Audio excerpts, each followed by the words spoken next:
আজি এটা নতুন ভিডিও লৈ আপোনালোকক স্বাগতম। আজি এইটো ভিডিওত আমি আলোচনা কৰিম যে লাখপতি বাইদেউসকলে কেতিয়া পাব 10,000 টকা।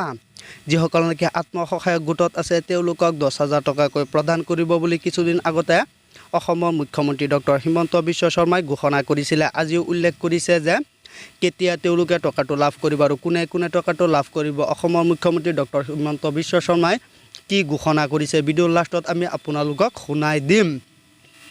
ইয়াৰ আগতে আপোনালোকে এটা কাম কৰিব লাগিব। প্ৰথমতে আপোনালোকে চাব লাগিব যে যেতিয়া নেকি চৰকাৰী কিবা আঁচনিৰ টকাটো প্ৰদান কৰে তাৰ আগতে এখন লিষ্ট প্ৰদান কৰে। এইটো লিষ্টত আপোনালোকে যিটো আত্মসহায়ক গোটত আছে সেইটো গোটত আপোনাৰ নামটো আছে নে নাই সেইটো আপোনালোকে প্ৰথমতে চাব লাগিব। যদি সেইটো গোটত আপোনাৰ নামটো নাথাকে তেনেহ'লে আপোনালোকে টকাটো লাভ নকৰে। সেইটো গোটত আপোনাৰ নামটো থাকিলেহে টকাটো লাভ কৰিব। এতিয়া আপোনালোকে নিজৰ মোবাইলৰ জৰিয়তে কেনেকৈ চাব পাৰিব যে সেইটো গোটত লিষ্টত আপোনাৰ নামটো আছে নে নাই সেইটো চেক কৰিবৰ কাৰণে আপোনালোকে অফিচিয়েলি ৱেবছাইটত আহিব লাগিব। অফিচিয়েলি ৱেবছাইটটো ক'ত পাব ভিডিঅ'ৰ লাষ্টত আমি আপোনালোকক দেখুৱাই দিম।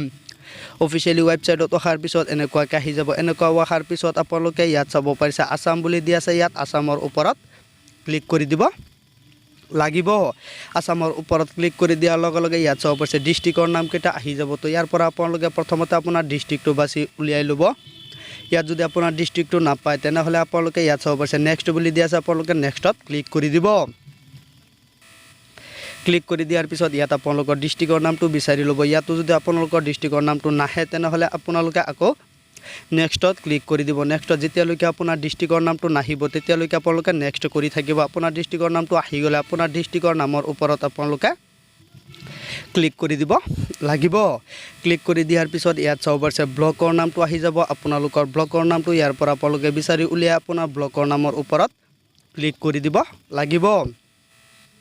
ব্লকৰ নামৰ ওপৰত ক্লিক কৰি দিয়াৰ পিছত ইয়াত চাব পাৰিছে যে গাঁও পঞ্চায়ত নিম আপোনাৰ পঞ্চায়তৰ নামটো ইয়াত আহি যাব। আপোনালোকৰ পঞ্চায়তৰ নামটো ইয়াৰ পৰা আপোনালোকে বাছি উলিয়াই আপোনাৰ পঞ্চায়তৰ নামৰ ওপৰত ক্লিক কৰি দিব লাগিব।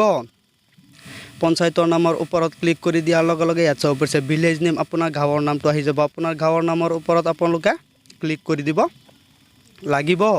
গাঁৱৰ নামৰ ওপৰত আপোনালোকে যেতিয়া নেকি ক্লিক কৰি দিব গাঁৱৰ নামৰ ওপৰত ক্লিক কৰি দিয়াৰ লগে লগে এনেকুৱা আহি যাব। ইয়াত চাব পাৰিছে গ্ৰুপ নেম আপোনালোকৰ গোটৰ নামটো ইয়াত আহি যাব। ইয়াৰ পৰা আপোনালোকৰ গোটৰ নামটো আপোনালোকে বিচাৰি উলিয়াই ল'ব। ইয়াত যদি আপোনাৰ গোটৰ নামটো নাহে তেনেহ'লে আপোনালোকে ইয়াত নেক্সটত ক্লিক কৰি দিব। যদি ইয়াতো আপোনালোকৰ গোটৰ নামটো নাহে তেনেহ'লে আকৌ আপোনালোকে ইয়াত নেক্সটত ক্লিক কৰি দিব। যেতিয়ালৈকে আপোনাৰ গোটৰ নামটো নাহিব তেতিয়ালৈকে আপোনালোকে নেক্সট কৰি থাকিব।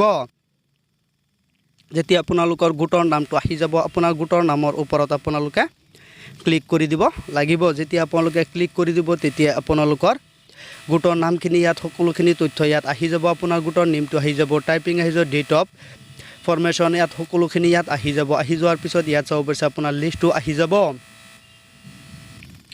প্ৰথমতে চিৰিয়েল নম্বৰটো আহি যাব। ইয়াত আপোনালোকৰ মেম্বাৰ কোডটো আহি যাব। ইয়াত আপোনাৰ নাম নিজৰ নামটো আহি যাব। ইয়াত আপোনাৰ ফাদাৰ অথবা হাজবেণ্ডৰ নামটো আহি যাব।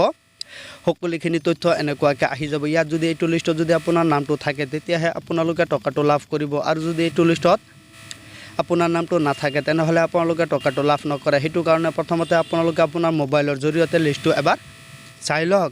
এতিয়া অফিচিয়েলি ৱেবছাইটটো ক'ত পাব। অফিচিয়েলি ৱেবছাইটটোৰ বাবে আপোনাৰ মোবাইলৰ যিকোনো এটা ব্ৰাউজাৰ অ'পেন কৰি ইয়াত আপোনালোকে চাৰ্চ কৰি দিব যে HSG লিষ্ট বুলি চাৰ্চ কৰি দিয়াৰ লগে লগে এনেকুৱাকৈ আহি যাব। ইয়াত দ্বিতীয় নম্বৰত আহি গৈছে যে HSG ৰিপৰ্ট বুলি আহি গৈছে। ইয়াত আপোনালোকে ক্লিক কৰি দিব। ইয়াত আপোনালোকে ক্লিক কৰি দিয়াৰ লগে লগে অফিচিয়েলি ৱেবছাইটটো আহি যাব। এনেকুৱাকৈ আপোনালোকে প্ৰথমতে চেক কৰি লওক। যদি আপোনাৰ নামটো থাকে তেতিয়াহ'লেহে আপোনালোকে টকাটো লাভ কৰিব।